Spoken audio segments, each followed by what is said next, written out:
आज कोविड-19 वायरस से बचने के लिए हम और आप मास्क लगाते हैं ताकि किसी भी संक्रमित व्यक्ति से कोविड का संक्रमण हमारे अंदर प्रवेश ना कर जाए। संक्रमित व्यक्ति के खांसने, छींकने से जो एयर ड्रॉप्स आसपास फैल जाते हैं, उससे कोई भी स्वस्थ व्यक्ति संक्रमित हो सकता है। लेकिन क्या आप जानते हैं कि जिस तरह से आज कोरोना को लेकर लोगों में खौफ है, सालों पहले टीबी से था, जिसने दुनिया भर के लाखों लोगों को अपना शिकार बनाया और आज भी 10 प्रमुख जानलेवा बीमारियों में उसकी गिनती होती है। भारत में तो उसे छूत की बीमारी कहा जाता था। जी हाँ, हम बात कर रहे हैं तपेदिक यानी टीबी की। तपेदिक या क्षय रोग कहे जाने वाले ये बीमारी माइकोबैक्टीरियम ट्यूबरक्लोसिस बैक्टीरिया के संक्रमण से होती हैं। वैसे तो मुख्य रूप से ये फेफड़ों को प्रभावित करता है, लेकिन रक्त प्रवाह के साथ संक्रमण दूसरे अंगों तक भी पहुंच सकता है। कुल टीबी के मामलों में 80% फेफड़ों में होते हैं, बाकी 20% lymph node, spine, kidney, liver, मस्तिष्क, हड्डियों और अन्य अंगों में हो सकते हैं। यहाँ ये समझना जरूरी है कि टीबी के बैक्टीरिया से संक्रमित होने के बाद भी ये जरूरी नहीं है कि टीबी हो ही जाए। इसके बैक्टीरिया सालों तक शरीर में छिपकर रह सकते हैं और जैसे ही आपका इम्यून सिस्टम कमजोर पड़ता है, व्यक्ति टीबी का शिकार हो सकता है। इसे ही इनएक्टिव टीबी कहा जाता है, जिसमें बैक्टीरिया निष्क्रिय स्थिति में होते हैं और कोई लक्षण नहीं दिखाई देता, लेकिन ये कभी भी एक्टिव टीबी में बदल सकते हैं। एक अनुमान के अनुसार दुनिया में करीब 2 अरब लोग लेटेंट टीबी यानी इनएक्टिव टीबी से पीड़ित हैं, जबकि एक्टिव टीबी में आपको कुछ लक्षण जैसे 2 सप्ताह से ज्यादा समय तक लगातार खांसी रहना, बलगम के साथ खून आना, तेजी से वजन कम होना, रात में पसीना आना, अधिक समय तक लगातार बुखार रहना, भूख ना लगना और थकान दिखाई पड़ने लगते हैं। ऐसे में तुरंत जांच और इलाज बेहद जरूरी होता है। ऐसे व्यक्ति से संक्रमण दूसरे व्यक्ति में भी फैल सकता है। अच्छा, क्या आप जानते हैं कि इस बीमारी के बैक्टीरिया की जांच किसने और कब की थी? असल में German physician and microbiologist doctor Robert Koch ने 24 मार्च 1882 को ये घोषणा की थी कि उन्होंने माइकोबैक्टीरियम ट्यूबरक्लोसिस का पता लगा लिया है, जो इंसानों में तपेदिक की बीमारी के लिए जिम्मेदार है। यही वजह है कि दुनिया भर में 24 मार्च को विश्व तपेदिक दिवस के तौर पर मनाया जाता है।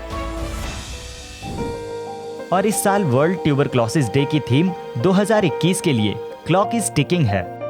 1997 से हर साल WHO यानी विश्व स्वास्थ्य संगठन एक विश्व टीबी रिपोर्ट जारी करता है, जिसका उद्देश्य दुनिया भर में इसके प्रति जागरूकता फैलाना और इसे रोकथाम नियंत्रित करना है। हालांकि ये राहत की बात है कि आज टीबी कोई लाइलाज बीमारी नहीं है।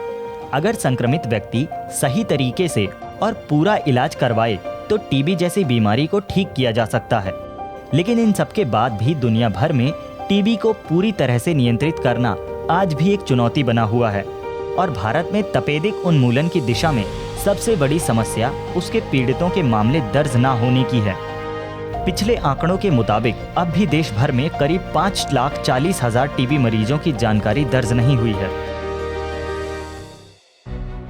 टीबी के मरीजों की बढ़ती संख्या के पीछे एक मुख्य कारण मल्टी ड्रग रेजिस्टेंस भी है।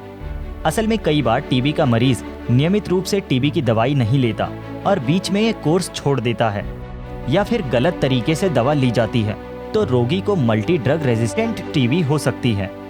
2020 की वार्षिक रिपोर्ट के अनुसार 2019 में मल्टी ड्रग रेजिस्टेंट टीबी के 2,01,938 मामले दर्ज किए गए।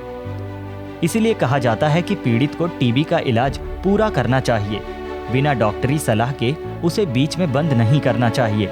हालांकि अन्य देशों की तरह ही भारत में भी कई स्तर पर तपेदिक उन्मूलन कार्यक्रम चलाए जा रहे हैं और उसी का नतीजा है कि 2019 में WHO ने भारत में 4,40,000 तपेदिक पीड़ितों की मौत का अंदेशा जताया था, पर यह आंकड़ा 79,144 पर ही सिमट गया।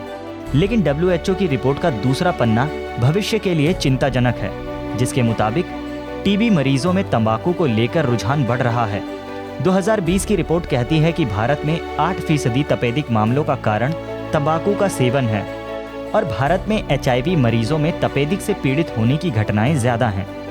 दुनिया भर में HIV मरीजों की तपेदिक से मौत के मामलों में भारत की हिस्सेदारी 9% है। रिपोर्ट के अनुसार देश में कुल टीबी रोगियों में से 20% डायबिटीज से भी पीड़ित हैं। विश्व स्वास्थ्य संगठन ने 2030 तक दुनिया भर से तपेदिक यानी टीबी को खत्म करने का लक्ष्य रखा है, जबकि भारत सरकार का लक्ष्य 2025 तक ही देश से तपेदिक को जड़ से मिटाने का है। लेकिन ये लक्ष्य सिर्फ सरकार या किसी संगठन के जरिए पूरा नहीं हो सकता।